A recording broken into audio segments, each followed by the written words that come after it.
To everyone listening to me at the moment, I say good evening. My name is Joseph. Thank you for being here, and for lending your hearts and minds to a conversation that is difficult, but necessary. If you find a home here, a place where we seek truth with compassion and clarity, please consider subscribing. Your support allows us to continue this work, to be a voice for those who cannot speak, and to hold a light in the darkest of places. Thank you. Tonight we are going to talk about echoes. Not echoes in a valley, but echoes in history. Echoes of tragedy.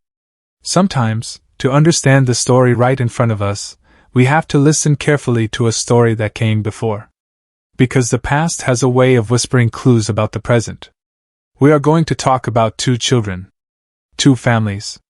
Two disappearances that broke the heart of a nation. Their names are Summer Wells and Gannon Stotch.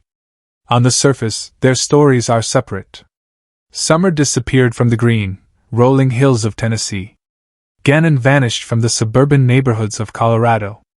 They never met. Their families did not know each other.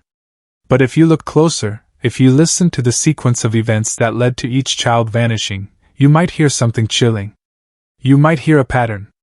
A terrible, repeating pattern that points not to an accident, but to a dark possibility within a home. Let me tell you Gannon's story first. It is a story that has an ending, a terrible and conclusive ending. Gannon was a bright young boy. His stepmother was a woman named Letitia Stotch. In the days before Gannon was reported missing, something strange happened. A video surfaced. In this video, Letitia is talking to Gannon. He is hiding from her under a piece of furniture. He seems hurt. She is talking to him in a voice that is trying to sound sweet, but feels wrong. She is making him promise, with a pinky swear, about something. To anyone watching, it felt deeply unsettling. It did not look like a normal moment between a parent and a child. It looked like a performance. It looked like the aftermath of something bad. Shortly after that video was taken, Gannon Stotch was reported missing. His stepmother, Letitia, told many stories. She said a mysterious man had taken him. She said he had hurt himself on the sidewalk. She created a whirlwind of lies. But in the end, the truth came out. Letitia Stotch had hurt Gannon. She had taken his life. She was convicted of his murder. The disturbing video was not a random event. It was a clue. It was a red flag, waving wildly in the days before the unthinkable happened. It was a sign of danger inside the home. Now let us turn to Tennessee. Let us talk about Summer Wells. In the days and weeks before little Summer vanished from her home, there was also a red flag. It was not a video. It was a sound. It was a 911 phone call. Summer's mother, Candace Bly, called the police. On that call, you can hear panic in her voice. You can hear sounds of a struggle in the background. Candace says that Summer's grandmother is hurting her. The call is recorded. It becomes part of the official record. The police come. They look into it.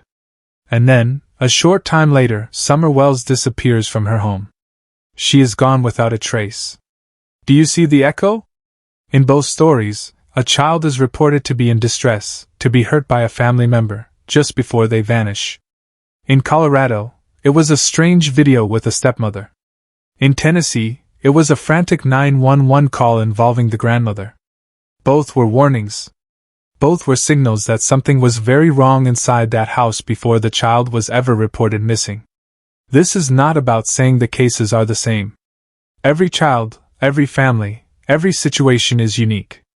But this is about recognizing a pattern of danger. When you see smoke, you look for fire. When you hear one alarm bell, and then later you hear another that sounds just like it, you pay attention. This pattern makes the public, and anyone looking at Summer's case, ask very hard questions. It makes us look differently at the people at the center of the story, Candace and Don Wells. For a long time, people have watched Don and Candace. In interviews after Summer disappeared, Don has said many things. He has talked about a cherry red truck he thought he saw. He has said strange things about people, selling children. He has spoken in ways that sometimes feel rehearsed or confusing. Some people defended him, saying this is just how a grieving father from a remote area might act. They said he was in shock. Candace, too, has been watched. Her emotion in early interviews seemed flat to some. Detached. Supporters said she was medicated, or traumatized, or simply a quiet person. But after what happened in the Gannon Stauch case, people look at these behaviors with new eyes. They remember Letitia Stauch. She was a performer. She created wild, elaborate lies to cover her tracks. She put on a show. So when people now watch old clips of Don Wells telling his complex stories, some wonder, is this genuine confusion? Or is this someone trying to plant other ideas, to create other stories, to point in any direction except the right one?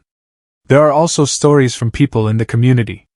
These are just anecdotes, but they add to the picture. One woman said she saw Candace in a store after Summer went missing. She went up to give her condolences. She said the look Candace gave her was so cold, so empty it sent chills down her spine. She said she could feel evil resonating from her. Another person, a friend of a family acquaintance, used that same word, evil, to describe how Candace acted during a different incident. Again, these are just stories from people. They are not proof of anything. But when you hear the same kind of description from different people who do not know each other, it paints a certain picture. It suggests that the feeling around this family, for some, was one of deep unease long before the world ever heard of Summer Wells. This brings us to the most important, and most agonizing part. The search. The waiting. Right now, in Tennessee, there is an active search happening. Police and investigators have been focusing on a specific area on Van Hill Road. They have not told the public much about why they are there. Was it a tip? Did someone finally come forward with information? Is it based on new evidence? For the family and the public, this search is everything.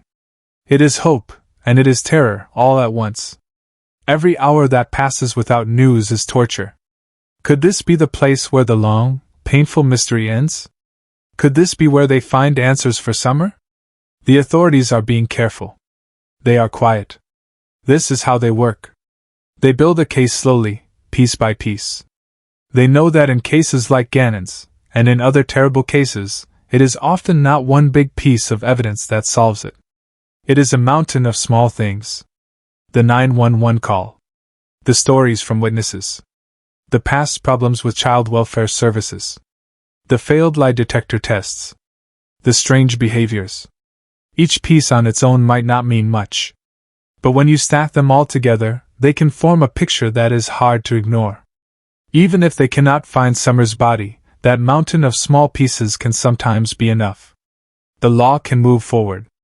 Justice can be sought. So, my friends, where does this leave us? We are left standing between two stories. One story from Colorado is finished.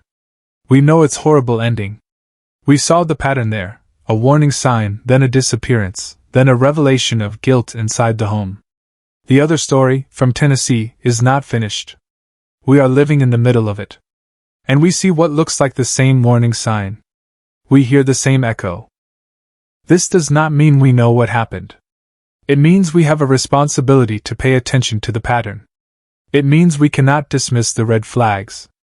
The 911 call was not a random event. It was a signal. And in the case of Gannon Stauch, a similar signal was the first chapter in a tragedy. We are all waiting for the next chapter in Summer's story. We are hoping against hope for a different ending. We are praying for a miracle.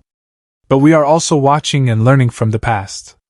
The most painful question we have to ask tonight is not just, where is Summer Wells? The question the echo forces us to ask is, have we seen this story before? We must hold on to hope. We must support the search. We must demand answers. And we must have the courage to look at the patterns, no matter how dark they are, because sometimes, that is how the truth is finally found. Thank you for listening. Thank you for caring. This is Joseph, signing off for now. May we always have the strength to seek the light, and the wisdom to recognize the shadows. Good night.